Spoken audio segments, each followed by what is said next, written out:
আলহামদুলিল্লাহি রাব্বিল আলামিন ওয়াসসালাতু ওয়াসসালামু আলা নবিয়িল আমিন ওয়া আলা আলিহি ওয়া আসহাবিহি আজমাইন ওয়া বাদ।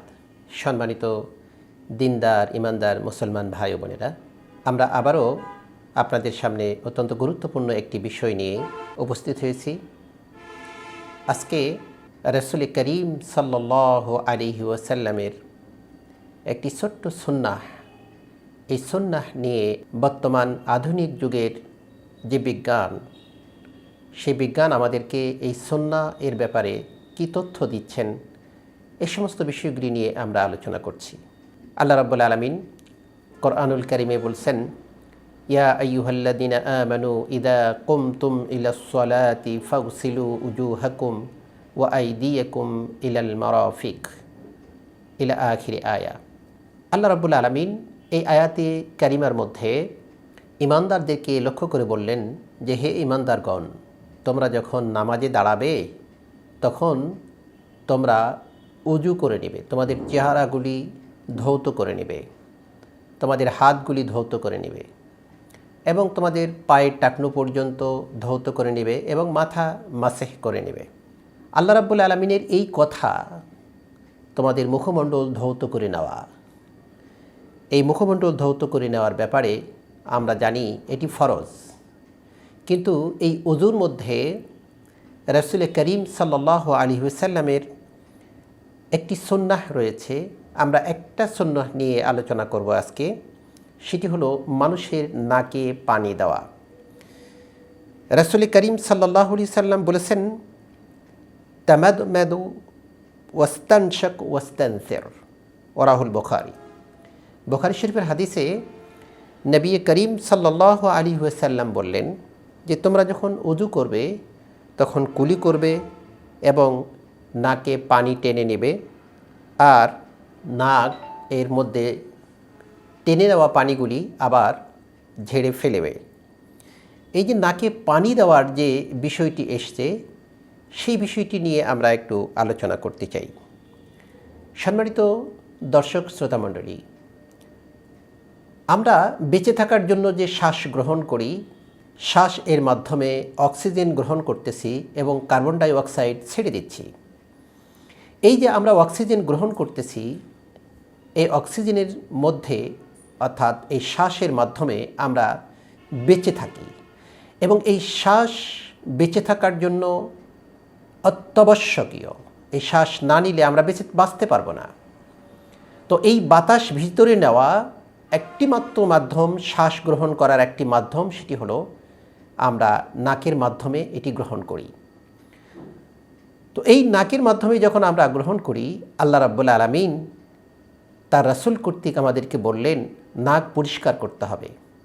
কেন পরিষ্কার করতে হবে সেই বিষয়টি বিজ্ঞান আজকে অনেক পরীক্ষা করে, অনেক রিসার্চ করে আমাদেরকে বলছেন যে এই নাকের ভিতরে আল্লাহ রাব্বুল আলামিন মানুষের বেঁচে থাকার জন্য একটি এসি অর্থাৎ এয়ার কুলার সেট করে দিয়েছেন। অর্থাৎ আমরা বলতে পারি, আমরা যে শ্বাস গ্রহণ করতেছি, এই শ্বাস গ্রহণ করার যে পদ্ধতি, এই পদ্ধতিটুকু পরিপূর্ণ করার জন্য আল্লাহ তাআলা দয়া করে, মেহেরবানি করে আমাদের নাকের ইনসাইডে অর্থাৎ ভিতরে একটি এসি সেট করে দিয়েছেন।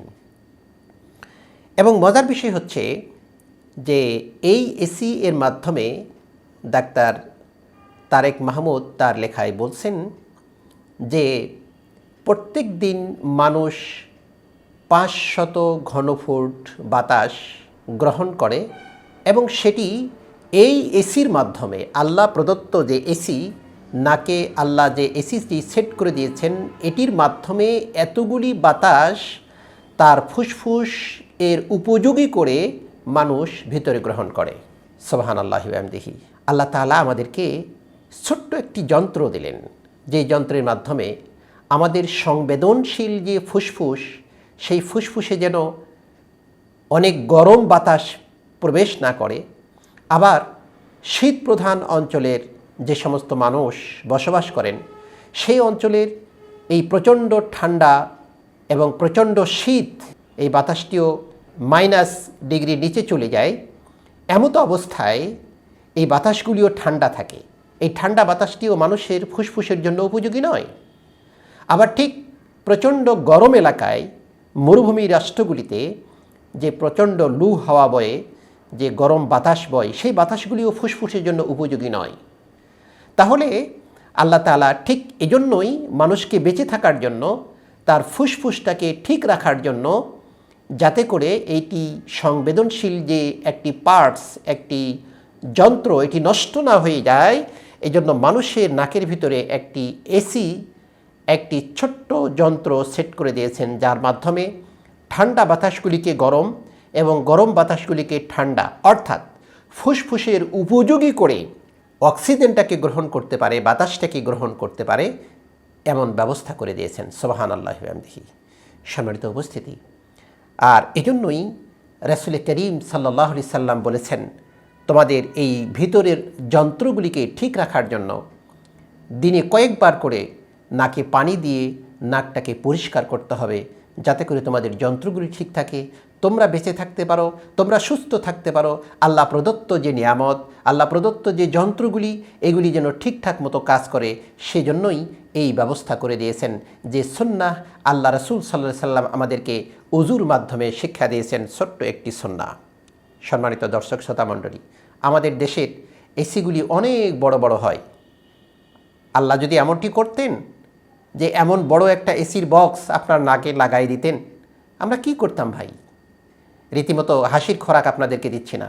একটু চিন্তা করুন তো, আল্লাহ তাআলা কত সূক্ষ্ম আপনাকে বেঁচে থাকার জন্য কত সুন্দর ব্যবস্থা করেছেন, আপনাকে পৃথিবীতে সুস্থ থাকার জন্য, স্বাভাবিকভাবে চলাফেরা করার জন্য এমন ছোট্ট একটি এসি আপনার নাকের ভিতরে সেট করে দিয়েছেন, যার মাধ্যমে আপনি এই যে এতগুলি বাতাস 24 ঘন্টায় গ্রহণ করতেছেন, আপনার ফুসফুসের উপযোগী করে আল্লাহ তাআলা আপনার ভিতরে নিচ্ছেন।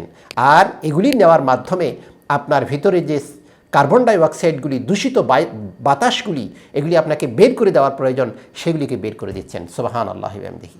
আরেকটা বিষয় আমরা যদি লক্ষ্য করি তাহলে দেখব, প্রশ্ন হচ্ছে কেন সুন্নাহ আদায় করব? আমরা দেখি আমাদের বাসায় যে এসিগুলি লাগা থাকে, আমাদের অফিসে যে এসিগুলি লাগা থাকে, সেগুলি কিছুদিন পর পর পরিষ্কার করতে হয়। না পরিষ্কার করলে এগুলি জ্যাম হয়ে যায়, এগুলি ময়লা হয়ে যায়।